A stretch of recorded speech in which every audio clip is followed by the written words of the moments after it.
Hello, everyone. This is Eddie Laporte. I'm the Executive Director of the New Jersey Office of Faith-Based Initiatives. Can everybody hear me? Let me see. I just want to make sure before we... Deborah and Diane, can you guys hear me?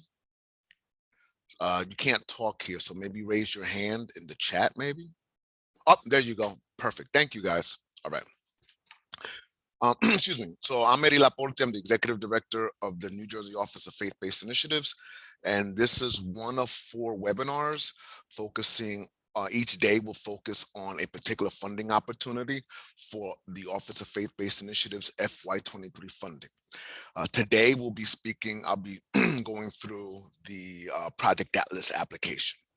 We're also streaming live on Facebook at NJOFBI. All right. So Project Atlas. So today's agenda, we're going to review the grant guidelines, the forms, and I'm also going to access the application as well to show you how to create it and things of that nature. In fact, let me make sure that I have this up and running. Okay, great. All right. Here we go. So to download the application and access supporting documents, this is the link, but listen, I've been here forever and I Google New Jersey Office of Faith-Based Initiatives. That's how I get there. You scroll down to Spotlight, excuse me, and you click grant opportunities. This is recorded as well, so I'll be posting this webinar on our website. Make sure to download the grant guidelines and follow along. But when you're home and rewatching this, make sure that you have the grant guidelines and following along. All right. The SAGE website. SAGE is the platform that we use for our online grant application. And this is the website, www.sage.nj.gov. All right, the browser. Okay, this is an error. Do not use Internet Explorer because it's obsolete. But you can use Microsoft Edge, Safari, or Firefox, because those 3 browsers work well with Sage. Do not use Google Chrome. Google Chrome does not interface at all with Sage. So what happens if you use Google Chrome and you access the application, on your end, it looks like you're doing the entire application, you've submitted it, but when you submitted it, we never receive it. Or if we receive it, it's an empty application. So again, make sure that you tell your grant writer, if you have a grant writer, your development person, if you have a development person, if you're going to use this as a learning opportunity and you got a team of folks working on the application, make sure that no one uses Google Chrome. All right, remember to always hit the save button in Sage because Sage doesn't have an automatic save feature. So if you leave a page without saving it, you will lose all that information. All right. All right. And any questions, please call the New Jersey Office of Faith-Based Initiatives at 609-984-6952, 609-984-6952, and or email us. We're very responsive via email. ofbi@sos.nj.gov, ofbi@sos.nj.gov. It doesn't mean that we won't return your call, but if you call us and we call you, and it'll take forever, we'll be playing tag, so it's easier to email us. All right, so we're gonna go live, and if you don't have the grant guidelines on you, don't worry about it because I'm gonna share the grant guidelines on this in this webinar. So the first thing I want to do is I want to go live. Here we go. Do I want to go to Sage or do I want to go to the Office of Faith-Based Initiatives? Let me go to the Office of Faith-Based Initiatives page if I can find it. All right, let me find it. Like I said, right? Watch how I get to my page. This is my page. Incredible. All right, so when you log on to the Office of Faith-Based Initiatives page, you'll come to the home page. This is a home page. It's got our logo. On the top, you'll see about the office, grant opportunities, quarter in review, resources, webinars, OFBI peer review, FAQs, and about the director. This is our logo. This is a series that we've started, which is a panel discussion, and we're going to schedule a few more of those. But if you keep scrolling down, you'll see what's trending at the OFBI. You'll see resources, Instant Connect. This is how you can get connected and be part of our email distribution list through Constant Contact. If you come to the left here, you'll see grant opportunities. You see the little hand holding a bag of money. Click grant opportunities and it'll bring you to our grant page. Now, when you come to our grant page, if you scroll down, you'll see application due date, May 12th, 2022. So it's roughly 2 months to get this in. 2 months. I always say that because, you know, there's always a group of folks that are waiting until, you know, the day before and bombard me with questions. So I say, you know, you got 2 months to get this together. So, you know, plan accordingly. Now, Project Atlas grantees that were funded in FY21 and or FY22 cannot apply for Project Atlas FY23. It doesn't meaning that if you were funded in FY21 or 22 for Project Atlas, you can't apply for FY23. That's all it means. It doesn't mean if you applied and got denied. If you applied and got denied, you can apply. Okay. So if you scroll down, you'll see application due date May 12th, and under grant guidelines, you'll see these links. Each one of these links takes you to our respective grant guidelines. You have social innovation guidelines, you have special projects guidelines, you have the Project Atlas guidelines, and then you have the social enterprise entrepreneurship development guidelines. And each one of these guidelines will have a specific date. So today we're doing Project Atlas, I think, here we go, technical webinar. So today we're doing Project Atlas. Tomorrow we're doing special projects. Wednesday we're doing social innovation. And Thursday we're doing social enterprise entrepreneurship development, or SEED, right?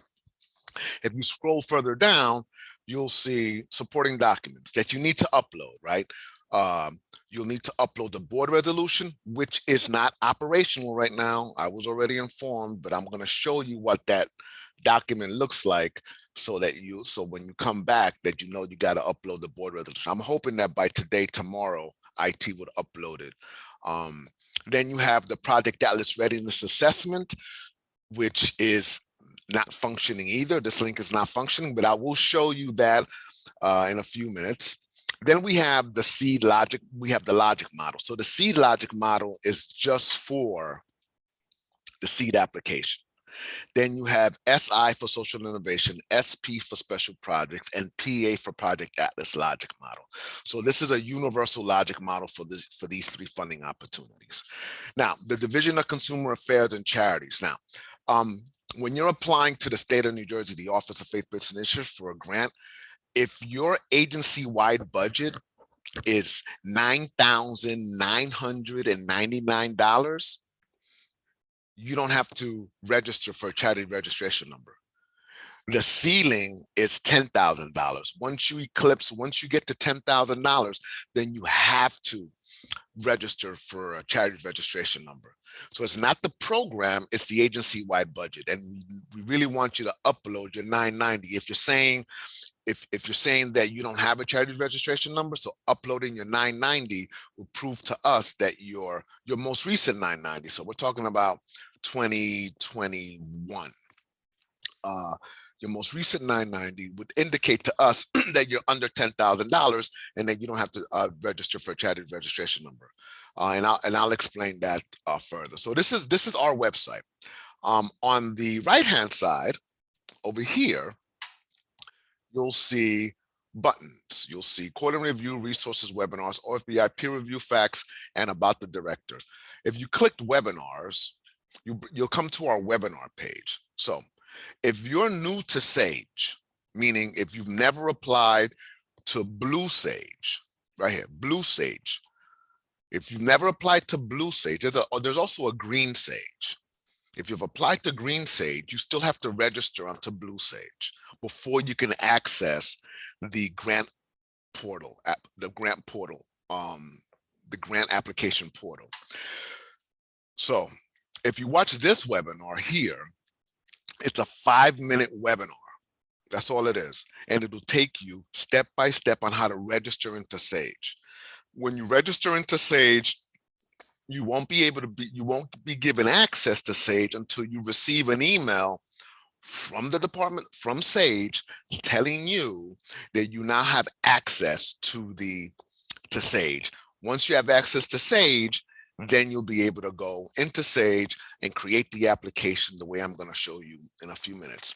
This next webinar is the organizational information webinar. So there's a number of documents that you need to upload to prove that you are able to do business with the state of New Jersey. Either show proof that you have a charity registration number and or indicate that your agency-wide budget is under 9,000, is under 10,000, so that we know that you don't have to upload, we don't have to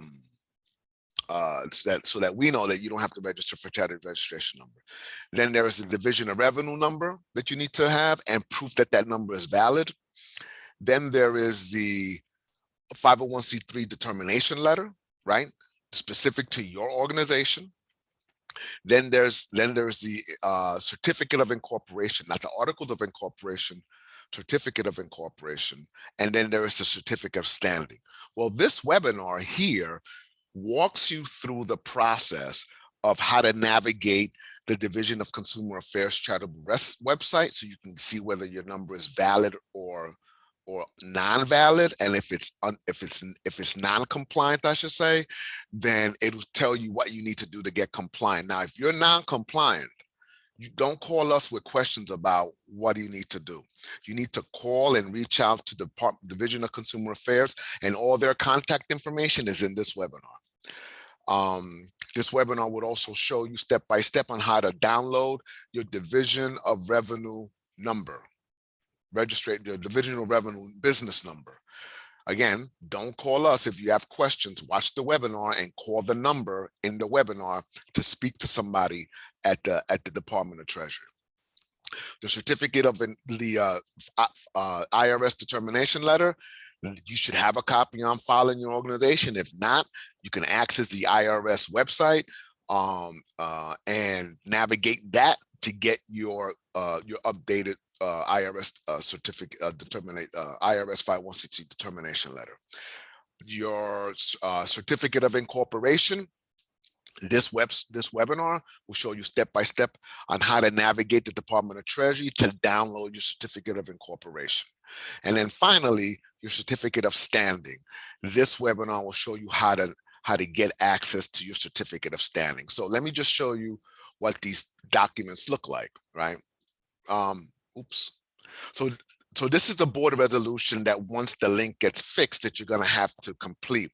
Now, it's a fillable PDF. You're going to have to download the PDF to your PC and fill it in and save it, but then you'll upload this where you're told where you're supposed to upload it as per the webinar, as per what I'm going to show you moving forward. This is the DCA portal filing instruction that I showed you earlier on our website on the bottom. This is if you have to get a charity registration number, or if you're found to be non-compliant. You can't call us. You need to read this document here. There's a number on the bottom and work with them. It's probably, the issue is probably that you forgot or haven't paid any fees. So you need to find out why you're non-compliant. This is what a letter of compliance from the Division of Consumer Affairs Office of Consumer Protection Charity Registration looks like. So if you're non-compliant, and you need to get compliant, you need to upload this letter of compliance, which you'll get from them, right? Then the business registration certificate,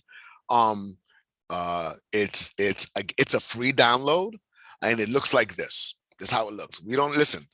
If it doesn't look like this, don't upload it. I'm just saying, because we're going to be like, nah, this is not it.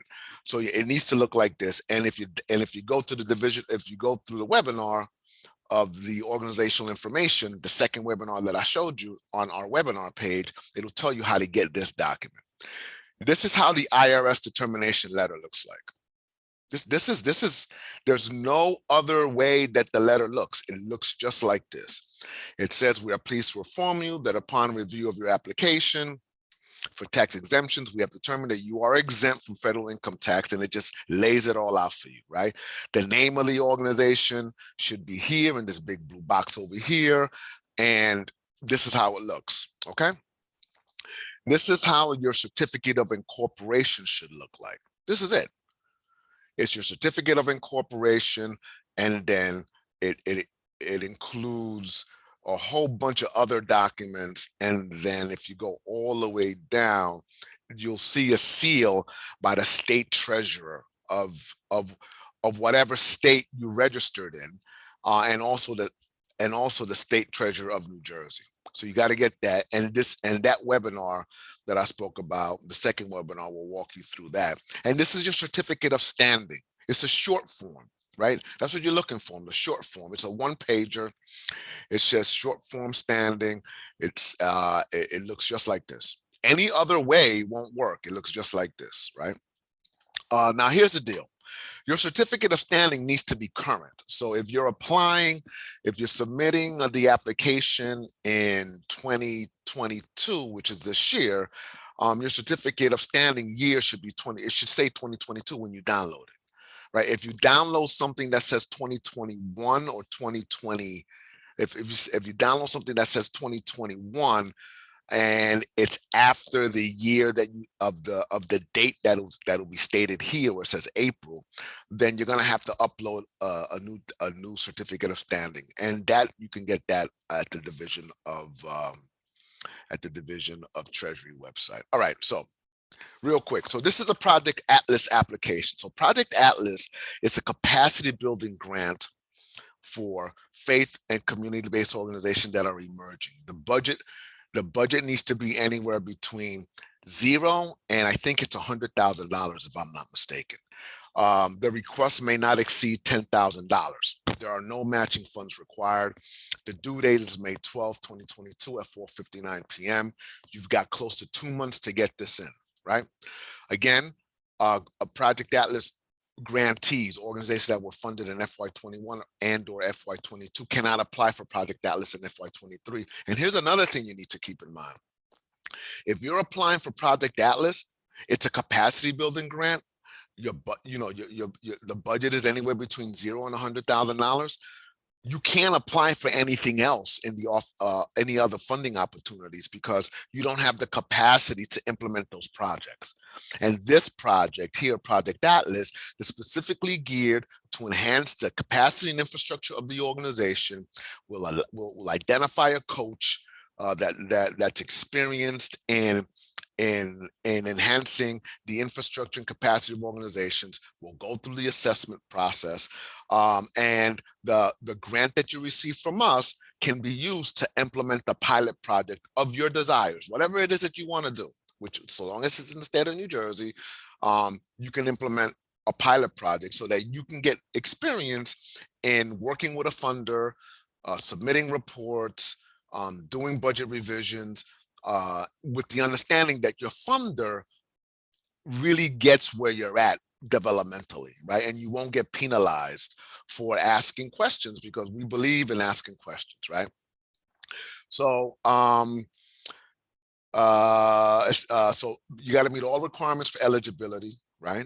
Which are, those 5 documents or 6 documents that I talked about earlier, that you need to be a faith-based or nonprofit organization. And listen, we don't fund religious institutions. Let me put that out there as well. We don't fund churches, we don't fund mosques, we don't fund synagogues, we don't fund temples, we just don't, and we never have. We fund organizations that are spun out of those institutions and or define themselves as faith-based, but we fund community-based organizations, right? you must establish a leadership team. A leadership team is comprised of 3 to 5 volunteers that believe in the mission and the vision of the organization, and that can be the semblance it can be the foundation of what your board membership might be. If you already have a board, then your leadership team is already there, and then you can just ask three to 5 volunteers from your board to participate in Project Atlas. You need to assure that the team members attend required technical assistance sessions, conferences, and workshops. Now, all of our TA sessions, all of our conferences and workshops are done virtually, and they're done after work hours, because we understand that a lot of your volunteers and board members have regular 9-to-5s. And so our coaches will work with you on the weekends, in the evenings, whatever's best for you and your leadership team to meet with the coaches to discuss and assess where you're at and how do you move forward, right? Now, okay, all right. So the grant resources okay, we already talked about that. Ineligible applicants of houses of worships. Eligibility criteria, I said, must be a nonprofit, faith, or community-based organization. The budget must be between $0 and $100,000.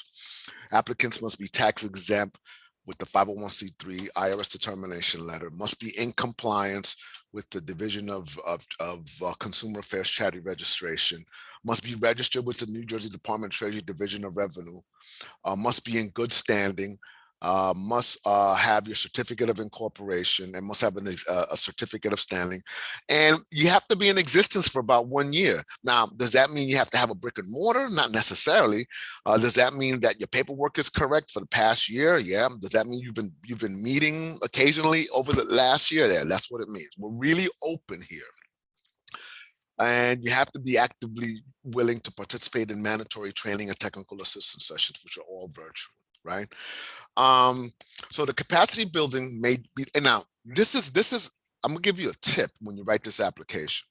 It makes a lot of sense to pull language out of this application so that you let the peer reviewer know that you really read these guidelines and that you truly understand what capacity building means and what infrastructure development means and what sustainability means. Because I defined it here for you, right? It says capacity building may be defined as your organization's ability to identify and prioritize its development goals and achieve specific improvements that help you more effectively fulfill your mission. Sustainability, which results from ongoing capacity building, is a long-term stability and viability of your organization and the community. Again, just like a resume, when you're applying for a job, your resume should use language from the job description so that they know, okay, there's a fit here. Same thing with grant writing. You should pull some of the language out of the grant guidelines to supplement whatever your narrative so that people understand, the peer reviewers understand that you understand exactly what you're applying for. You need to establish high performance work teams. We already talked about that. Specific examples of Project Atlas capacity building and sustainability activities. Develop effective boards. These are some of the things that you might be working with. Building the skills and stewardship abilities of executive leadership development, developing and implementing long-term strategic plans, enhancing technological capacity, building partnership with collaborations with other community organizations, learning how to evaluate, document, and improve the outcomes and impact of services. Now, eligible budget expenses for grantees will be aligned with the developmental needs of the organization as guided by the sustainability assessment. And they are limited to the following 4 categories, right? It's either leadership, and these are the subtopics on the leadership. It's either organizational development, and these are the subtopics on the organizational development. You don't have to do all of them. I mean, my goodness, it's $10,000. How much can you really do, right? So, you know, you and the coach identify one of these 4, or 2 of these 4, or 3 of these 4, and then maybe pick 1 or 2 subtopics that you really want to work on for your organization. And that's the plan moving forward, right? So let me show you what the needs assessment looks like. So when it's up on our website, you got to download the needs assessment, and it's a fillable PDF. And I think there's like 11 questions. 11 questions on here, and there's no right or wrong answer. We just want to know, how ready are you for this project? And if you're not ready, what do you need to do to become ready? That's all. So You know, are you going to be able to establish a leadership team that will spend approximately 20 hours working with capacity building coach? Well, you're ready. If you're not ready, click 1. If you're ready, click 5. If you're not sure, click 3.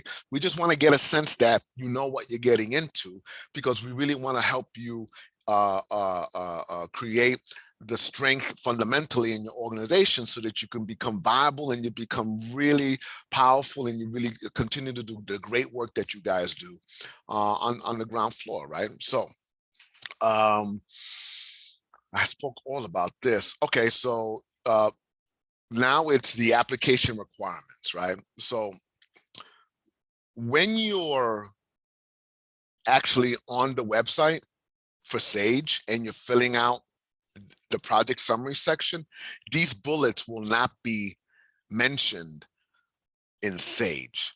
So you have to, have the guidelines available in front of you so that you know how to answer the project summary section.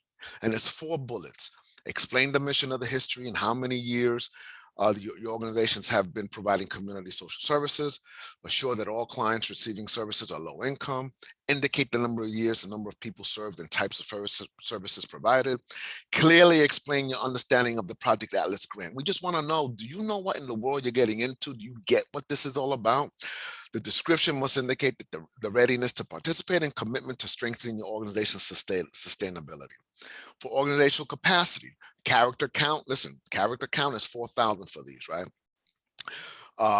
So what you might want to do is draft this in notes on your PC, because notes counts the characters similar to what to the way Sage counts it. And so if you got a sense of how many characters you have in notes, then you copy and paste it into Sage. Microsoft Word doesn't, the character count is different. Now, you want to save your character counts, right? So when you click up, when you put a period, don't double space, just do 1 space. An apostrophe is a character count. If you're trying to do paragraphs, the spacing is a character count. So you just want to do everything in 1 large paragraph. The peer reviewers are experienced and understand what you're trying to get to, and you want to get to the exact nature of exactly what you want to say, all right? Because you only have 4,000 characters. So for organizational capacity, there's 2 bullets. And over here on the side, these are the points for each section. So I'm telling you, listen, this is 15, this is 5, this is 10. Provide a brief overview of the organization's capacity needs, right? And you pull that from your conversation with your leadership team and the readiness assessment. Provide a description of the makeup of the board of directors, if you have any, and what time do they meet if they do. Provide a description of the executive staff, volunteers, who are they, what are their roles relative to the provision of services. The readiness assessment, I just went over it, right? And you just have to upload the readiness assessment to required appendices. You got to upload here, and I'm gonna show you what that looks like, right? The statement of need, there's 3 bullets here, 15 points. After reviewing the results of your readiness assessment developed by your team, briefly summarize your organization's need to strengthen long-term sustainability. And listen, you don't need to be super academic. Just come from the heart and say this is how, based on the readiness assessment, based on the understanding of this application, these are the needs that we need to strengthen. These are the needs that we need to strengthen as we move forward. Geez, hold on. All right. The next bullet: list the members of your proposed Project Atlas team. This is like an introduction. Our Project Atlas team is comprised of Eddie Laporte. This is the role that he plays. Michelle Lavelle, this is the role that she plays, and Donna Briscoe. I'm just making names up. This is the role that she plays. Briefly summarize each team's members' number of years and nature of experience and the assets they bring to your team. Statement of collaboration. We're not asking you to upload letters of support. We're not, because we're still kind of sort of virtual, and it's still, so when I go into Sage, all we need you to do is identify 3 collaborating partners and indicate how each partner will help the organization's infrastructure move its mission and vision forward, and also what will their role be in the implementation of your pilot project or an existing project or a component of an existing project with the funding that we're going to be providing you. Project design, describe the training and technical assistance that the organization has identified to benefit from the Project Atlas program. This is an opportunity for you to say, you know what, I looked at the application, I looked at the subtopics, and I think these are the types of trainings that I think we need as an organization moving forward. That may change, but at least we know that you're thinking about it. And then there's capacity building and project goals, right? The project goals are the goals of the pilot project or the social service program that you're going to implement. Present a preliminary list of capacity building goals that may be included in your sustainability work plan. Identify your priorities for capacity building and why they are important. Indicate the specific impacts your organization will have on the community after participating in Project Atlas, and upload the logic model in appendices, right? And I'm going to talk about that. And it's a real simple logic model. I don't need a spider logic model. I don't need a web logic model. I just need to just upload the logic model that we're going to show you how it looks, right? Evaluation, indicate how you will measure whether and to what extent the program's success has been achieved. And again, just upload that logic model that I talked about earlier. The budget, the big one, 25 points. Complete all budget forms in Sage system, and I'll go through that. You don't have to, but we're saying you can spend up to $2,000 for the purchase of technology. Whatever technology you think you need. You think you need to get a couple of laptops and docking stations to make yourself more mobile and up to date, get that. I'm fine with it. You have up to $2,000. You have up to $1,500 for administrative costs. Now, a lot of grantees, a lot of organizations have forgotten what admin costs are because funders don't really allow you to spend money on admin costs, right? So, and they need they want a detailed explanation. This is the easiest way I can define it. For us, administrative costs are costs that are not yet realized. I think that's simple, right? So you can use up to $1,500 in administrative costs, and these are costs that are not yet realized. And I'm going to show you where you put that in the budget. You can put $1,000 of grant funds. Now, this one you want to do. We want you to do this one. $1,000 of grant funds should be used for staff development, so that if your board wants additional training, they can get it. 85% of the grant funds can be used for personnel if you choose to. All right, appendices is logic model. Required appendices is the board resolution that I talked about earlier, the readiness assessment, and your most recent IRS 990 form. And everything going down is restriction of limitations, non-discrimination by religious organization, recognition of cultural sensitivities, reporting requirements, training, and all the other stuff. So that's the grant guidelines. Now what I'm going to do is I'm going to show you quickly the steps that you need to take to create your application, right? So here we go. Let me see if I can find this thing. Is it here?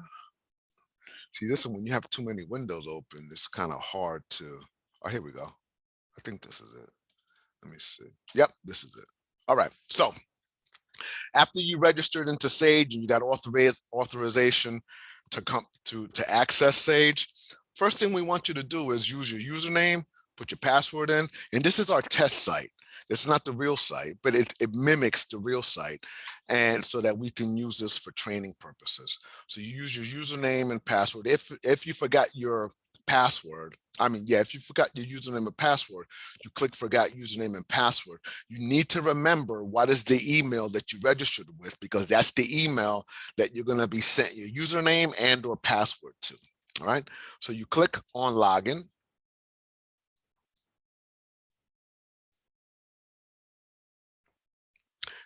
Now, Sage can be temperamental. Let me tell you, folks. For those that have been on this before, it can be temperamental. So you get on the My Task page. Your page will not look this busy. It may just be an empty blue box. First thing I want you to do is scroll all the way down to the bottom and click View Opportunities. Then on the provider box up here, I want you to expand the drop-down box and click NJ Sage _DOS. DOS stands for the Department of State. Under document instance, I want you to simply write Project Atlas and then click filter.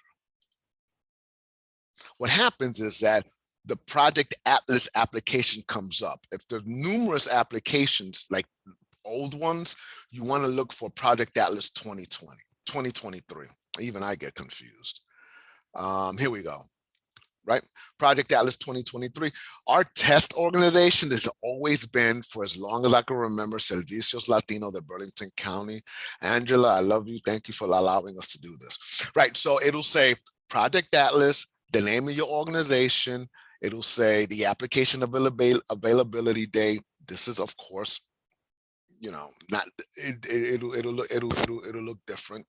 Application period 7/1/2022. The grant period is from July 1, 2022 to June 30th, it should say 2023, but it says 2024. Again, this is our test site. You come down, you click apply now. Now, when you come to the agreement page, this is another link to our grant guidelines. If you need to download it again, you can click there. And this is a Project Atlas. No, these are the general funding guidelines, and this is the grant guidelines again. You click I agree. It takes a minute. And then you're on the document snapshot page, right? And on this page, you'll see a number of things. You'll see Project Atlas here. You'll see the name of the organization here. You'll see where it says, you see the name of the organization here. You'll see authorized role, application in process, and the reporting period.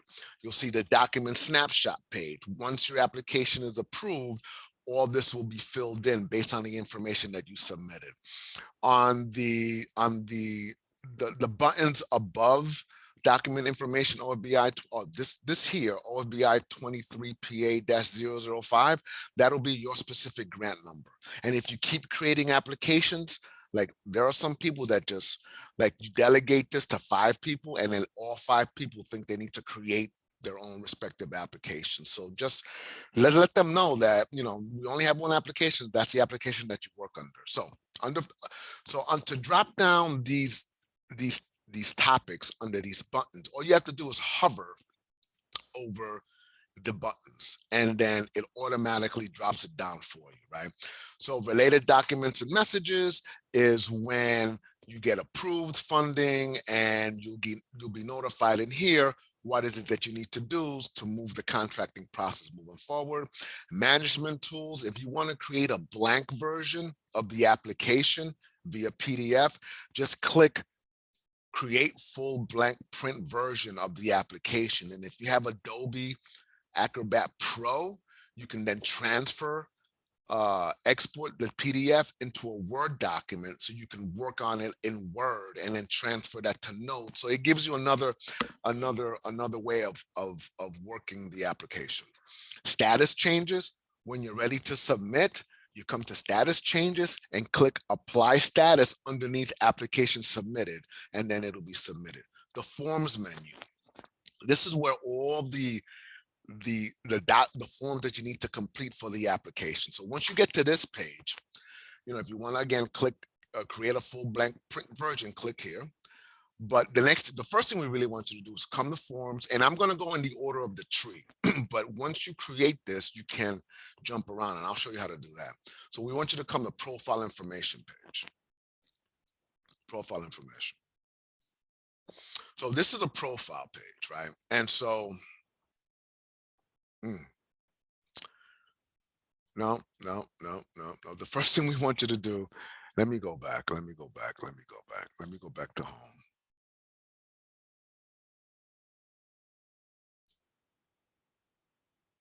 Hold on, I'm just going back because I jumped a step. Once you create your application, it'll be here on the home page. On the My Task page, it'll be here, Project Atlas 2023.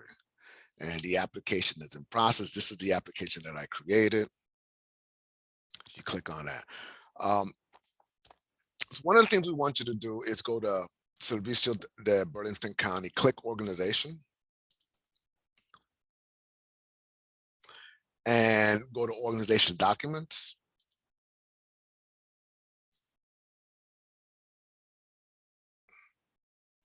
And no, go to organization details, my bad. And then click the second link that said additional profile information required for applications to New Jersey Department of State, Council of the Arts, and Office of Faith-Based Initiatives. Click that link.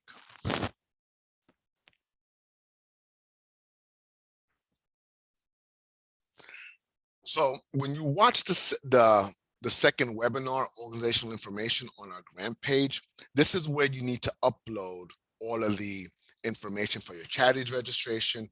If you don't need to upload a charity registration number because your agency-wide budget is $9,999, upload your W-9 here as well as on the application, right? And that way we'll be able to determine it. So you have to complete all this the way the webinar says, right? Then we need you to go to the forms menu page. Hold on. And we need you to go back out, because once you go into this page, you got to go back out. It sounds like all over the place, but it's really not. Let me find your application again. Project Dallas 2023 005. Right. So now you go to forms menu, click profile information.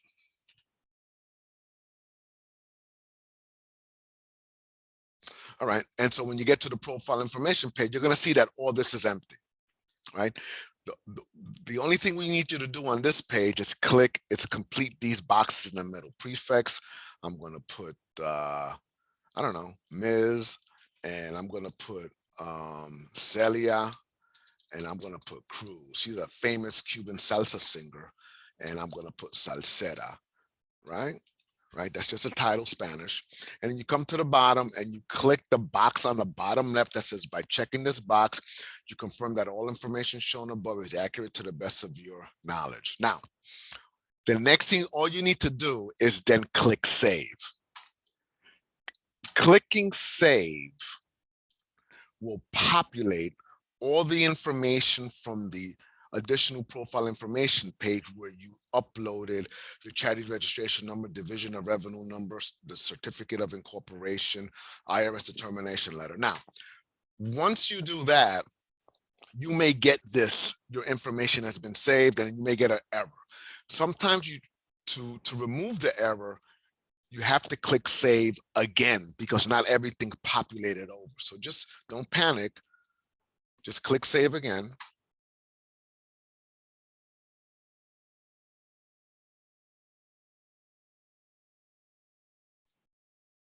And then it'll say the information that's been saved. Now, I'm going to tell you when you're going to panic. The application is due May 12th. May 12th, you're going to panic when you see, oh my God. But I'm going to, in my mind, I'm going to say, my goodness, we let you know March 14th that this was available. In fact, we let everybody know that this was available in February. Anyway, go to forms, hover over forms. The next one you want to go to is selection of grant category. You come down here, you put project title. I don't know. I'm just going to put TBA, to be determined, TBD.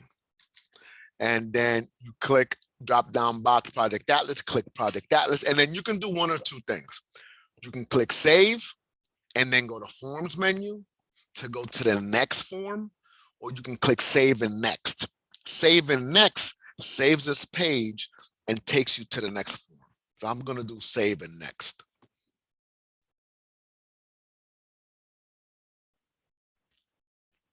All right, so it took you to the next page, and on this page, it's the organization contact information. This is, and I have to fill this out in order to move forward. So I'm gonna put Mr. Ricardo, because I grew up on I Love Lucy. For those that are not millennials, you'll have no idea what I'm talking about. Organization name is I Love Lucy, right? Address is Havana, Cuba, right? But you have to fill it out. Oriente, the city is Oriente. The state, you got to put a state. We're going to put New Jersey. Put New Jersey, and the zip code is 08901. The phone, anything with a red asterisk, you got to complete. Rule of thumb, anything that has asterisk, you have to complete. 123, 123, 1234. That's the telephone number. The email will be I love Lucy at Havana.com, something, right? Web address you don't have to do. The project director can be, oh, how about this? Everybody remember this? Ethel Mertz. I have fun when I do this. And they were in New York City, right? Somewhere. Let's say the Bronx. I think they were in the Bronx. I Love Lucy was in the Bronx before they moved out to California. The Bronx, state, I'm just gonna put New Jersey, 08901. Telephone numbers 123-123-1234. Email is Ethel Fred at Mertz.com. All right. The financial officer is we'll do Lucy because she's bad with money. Lucille Ball. Lucy. Desi Arnaz was her name, right? Remember that? Is it Desi Arnaz? Telephone number 123-123-1234. Email is I like to spend at gmail.com. I'm just making this up, folks. And your agency-wide budget is $9,999. Right?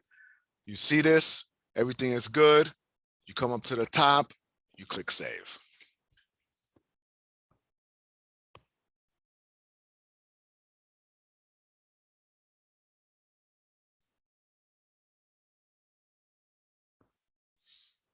Takes a minute. All right, so everything is saved. You got this little green lamp, the green light that says you're good to go. Then you go to the forms menu. Every time you complete a page, there'll be a pencil that shows. Then you come to project summary. Click project summary. And at this point, you can jump around, and I'll show you how to jump around in the tree. So remember when I said that the project summary has 4 bullets, but those bullets will not be on this page? That's why you need the grant guidelines in front of you so that you can answer the questions, the bullets, you can answer the section correctly.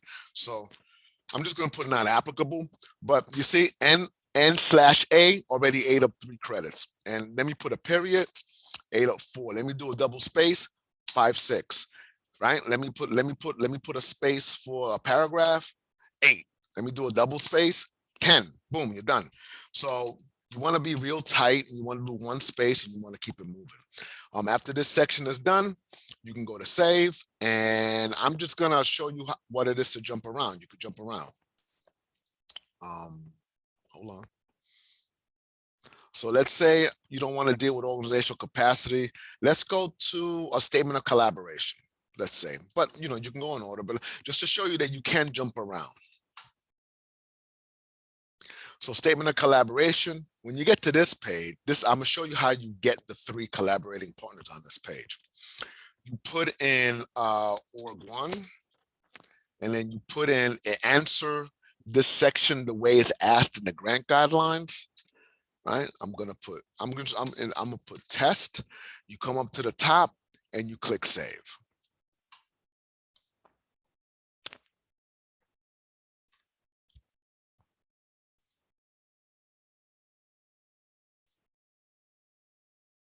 All right, it says you're good to go, everything is saved. Now you're saying, where in the world do I put the second organization? Well, you come up to the top, you see this little add button shows up, you click add. Then you come down to the bottom, put org 2, the name of the organization. I'm going to put test, and then you click save.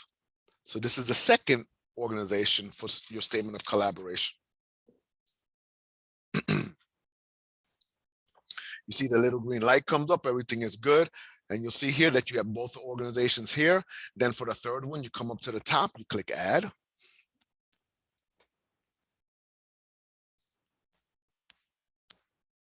You come down to the bottom, you put the name of the third organization. I'm going to put org3. I'm going to put test. You come up to the top and you click save.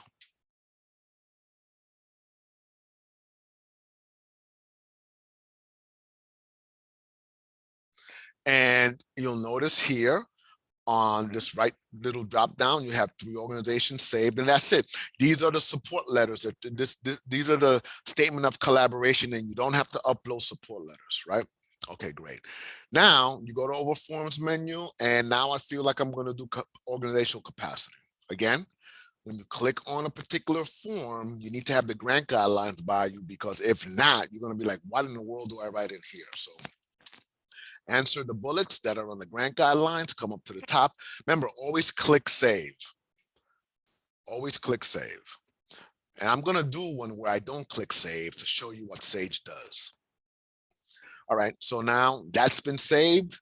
You go to forms menu, and statement of collaboration doesn't have a pencil. Don't worry about it.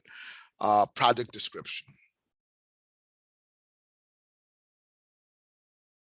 So again, project description. In this section is where you put in the project design, the target population, the project goals, and the evaluation.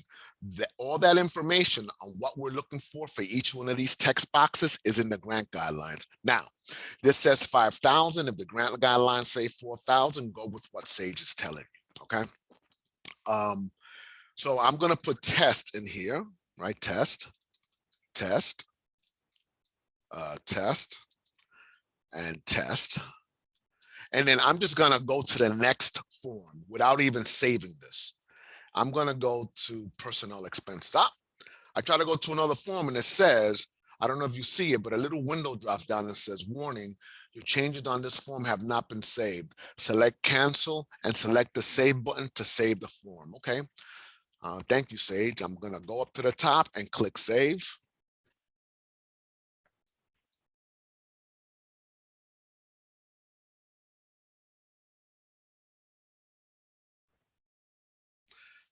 All right, so this page is saved. Now I'm going to go to the forms menu, statement of need. I got to go to the statement of need.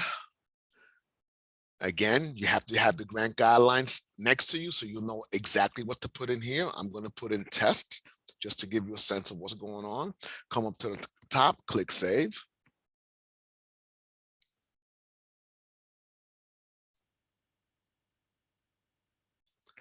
Okay, then I'm going to go to forms menu.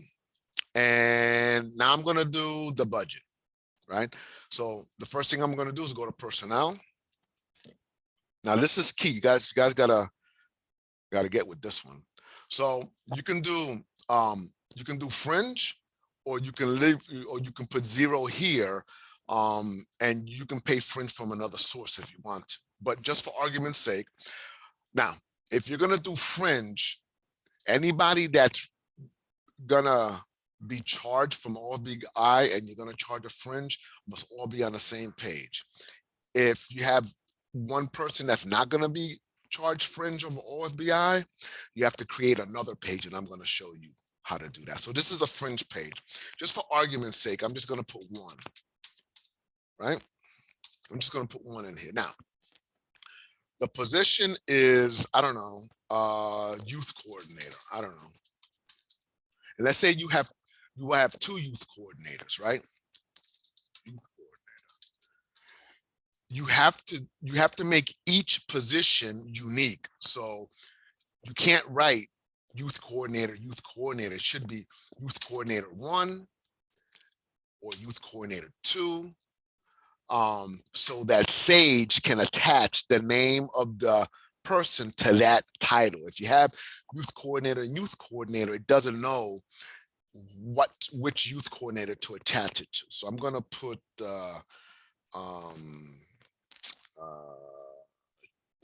Zach Wilson. I'm a Jet fan.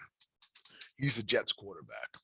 And I'm not going to put what he actually puts here. This might break Sage. So I'm going to say annual salary is going to be, I don't know, 30. Annual salary, I don't know, it's going to be $5,000, let's say. Weekly, standard weekly hours on this particular job, and say maybe it's 15. I'm just throwing in numbers. Weekly hours on the, oh wait, weekly hours, 15 weekly hours on the project. Standard weekly hours, 15, I'm going to put 8 hours. Request of funds, I'm going to say 2,500, right? And then for coordinator number 2, I'm going to put Bill Parcells, because he was the best coach the Jets ever had. And I'm going to put $5,000, and I'm going to put 15 hours, and I'm going to say 7 hours, I don't know, and I'm going to say $3,000.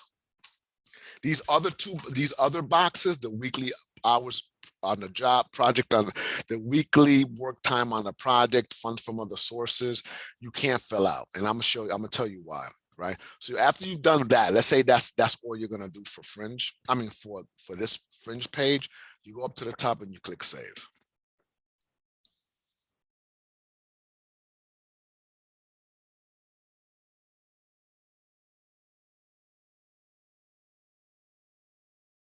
All right, so the green light is there, and you come down and you say, oh man, I've got a, so what happens is, let's look at the first line. So you're saying, okay, the annual salary is $5,000, whatever that is. The weekly standard hours is 15 hours. The person is going to work 8 hours a week on this particular job. The percentage of weekly hours time on a project is 53.33%. Sage just calculates that, right? You're requesting 2,500 from the office, so Sage automatically assumes that the actual salary should be 26,667. This is the total funds needed. So Sage says, okay, 2,500, and the assumption that Sage makes is that you're going to use $167 from another funding source to equal the actual funds needed. Let's just say that, right? The second youth coordinator, you'll see that there's a negative here. The reason there's a negative is because the person is not working enough hours. So let's change the hours from 7 hours to 9 hours. Come up to the top, click save. This is where you have to play around with stuff. Let's see what happens.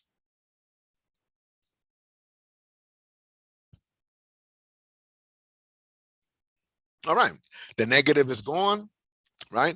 Request from other sources, grant request is $3,000. There's no funds from other sources because you're going to charge OFBI the full amount for this particular line item, and there you go, right? It calculates the fringe based on the fringe numbers that you put up here. So now let's say you're going to need to do another page, and you're not going to charge fringe. You go up to the top, you click add.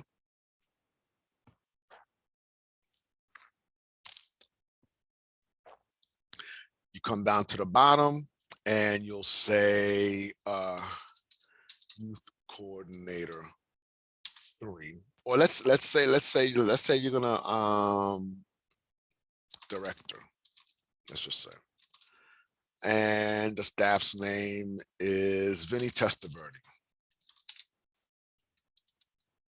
right? The annual salary is, I don't know, $10,000. Weekly hours on the job is 5. Projected hours on the job is 5. And you're going to charge Vinny $3,000. Come up to the top, click save, and see if this works out.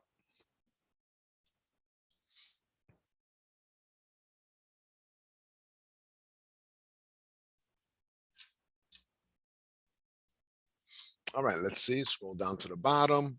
Perfect. All right. So Vinny makes 10,000.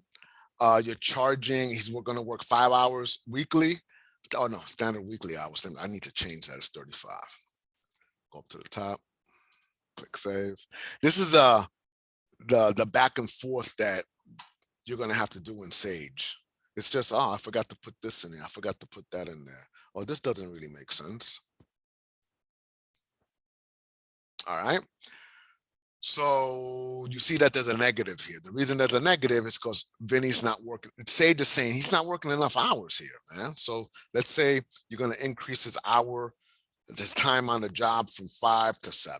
Go up to the top because we don't want negatives on Sage because it just messes everything up at the end.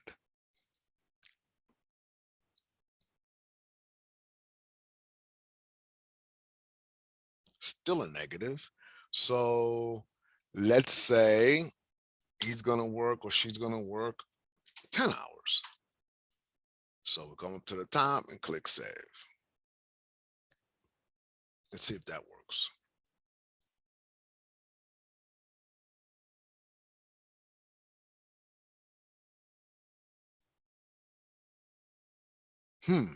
Still. So standard weekly hours on this particular job, it's not going to be standard weekly hours is 20. All right. So let's say it's salary. Let's say then you may have to move the salary down or up a little bit. So let's change that to 2,000. These are the somersaults that you have to do with Sage. You just have to try to figure this out so that the numbers make sense for you moving forward.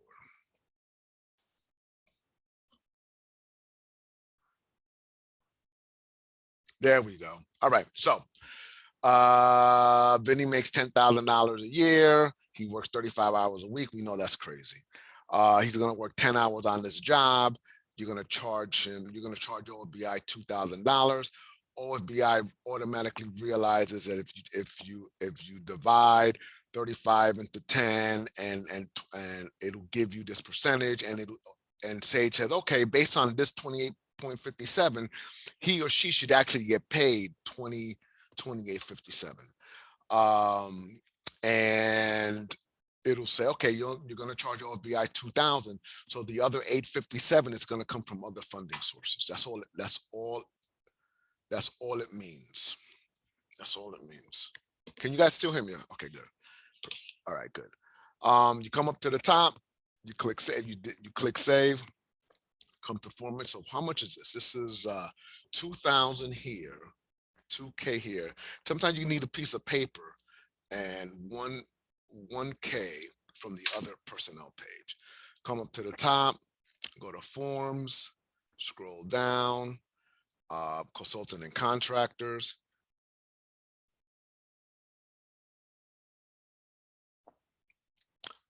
Let's say you don't have any consultant and contractors. You leave everything blank, but you have to click no here because you're not having any consultant and contractors. If you do have any consultant and contractors or vendors, do consultant services demonstrate a true employer-employee, non-employee relationship? Yes, no. You click no because there's nothing there. You come up to the top and you click save.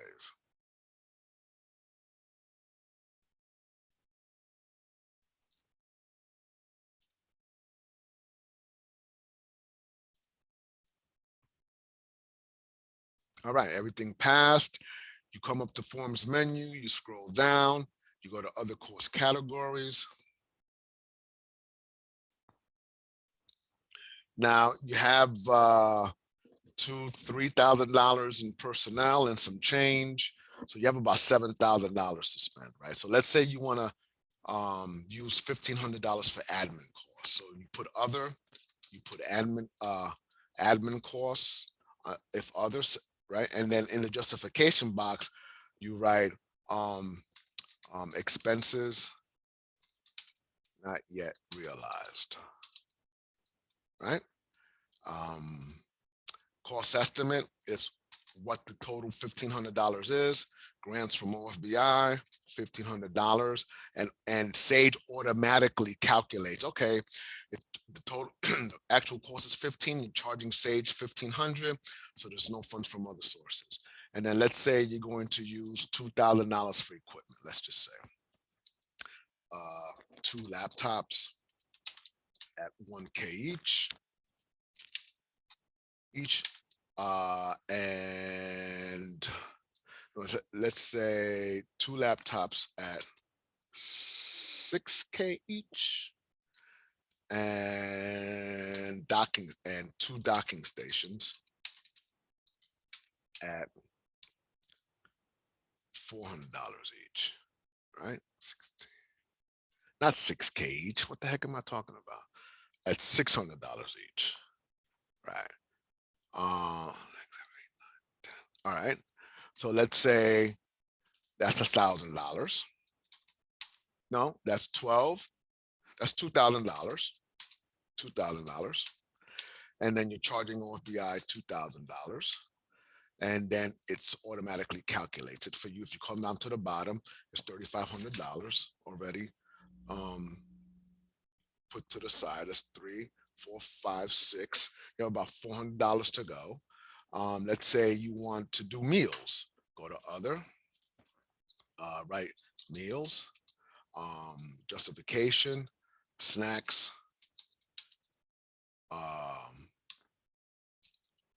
afternoon snacks for program participants. Right, 3, 4, 5, 6. And let's say it's another $3,000. Oops. Come over here, tab over, $3,000, tab over, scroll down. That's 6,500, 65, 7, 8, 9. And then let's say consumable supplies. It's real easy. Office supplies. Consumable supplies to us is not food, it's office supplies, right? Office supplies, say $500, tab over, $500, tab over, come to the bottom, it's 7. That's perfect. And then we will go to the top and click save. It's calculating and doing everything it's supposed to be doing.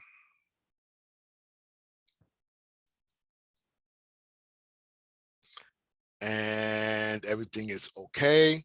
Then you go over forms menu and you're gonna see this stop, this warning hand here.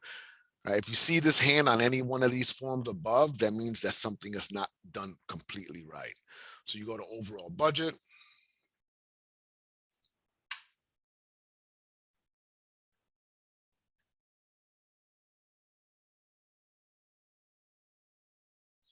And then you scroll down to the bottom and you say, oh my God, I'm over by $4,885.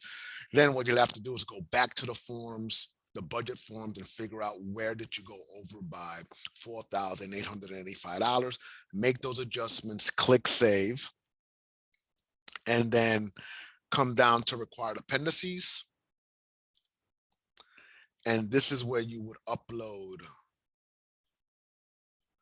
your board resolution. So you would click choose file, another window opens up and you would just upload the PDF. You would choose file, another window opens up, you would choose the PDF, and another window opens up, you would choose file,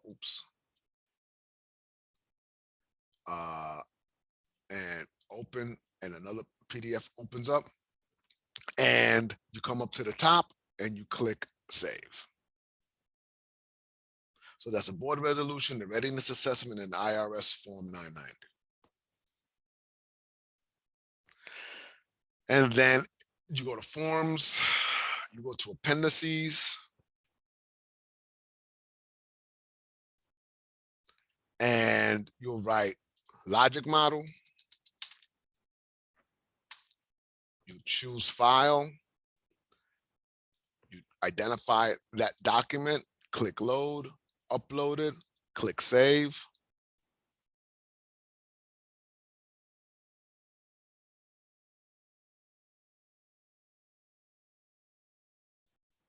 And everything is good. You go over the forms menu, make sure that there's no error signs, everything's perfect.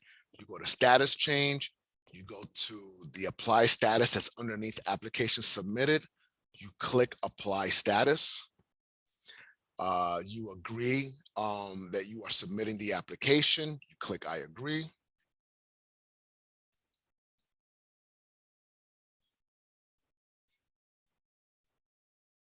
and it brings you back to the document page, Snap page, and you'll see on the current status that the application is submitted.